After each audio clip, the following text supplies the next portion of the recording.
And okay, Lucy, Lucy Kern. Yes. Okay. I just want to ask you a little bit about, you know, what Pennsburg was like when you were growing up in the area. First of all, were you from the town or from I was from East Greenville, and we hated Pennsburg with a passion because we had East Greenville High School and they had Pennsburg High School, and we played the teams back and forth. And I was East Greenville, and don't you forget it, okay? And then when Barbara and I were in 11th grade, the schools merged. East Greenville and Pennsburg merged, and it became Upper Perkiomen. And the first day at school it was like, oh, those Pennsburg kids. But by about the third day, we were all friends. Okay?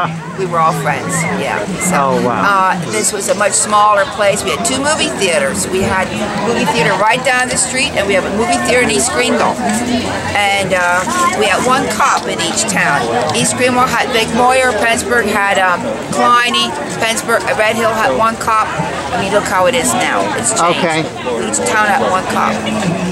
And the cop couldn't work 24/7, so... No, and they just came in the movies to see if we were paying attention. And hi, Joe Brunner. Hi, Joyce. You're becoming a movie star. Well, he wants to come over here. He wants to know about Pennsburg. Come over here, Joe.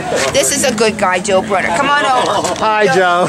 Oh, no, you're going to get me in trouble. Joe, where were you raised? Garyville, Pike. I was raised in Garyville Pike, and I was born across the street right from St. Mark's Church on Thanksgiving Day. Oh, Right wow. up the street. St. Mark's is right up the street. Right up the street. Right up the street here. Yeah. Wow. Wow. I'm just asking people a little bit about what Pennsburg was like when they were growing up, how it's changed. Well, here's a Red Hill lady. Okay. She was born and raised in Red Hill. Okay. No, I don't need Yeah, go ahead, say you were born and raised. So, well, tell us a little bit, Joe. Tell me a little bit about what Pennsburg was like when you were growing up. You were born here right across the street from St. Mark's Church, so And then you've been around for a year or 2. I wasn't here then we moved to Garyville. She has to leave 2 to 4. They have a dog. And I came back to Pennsburg, and I built a house on Penn Street, and I raised a family on Penn Street.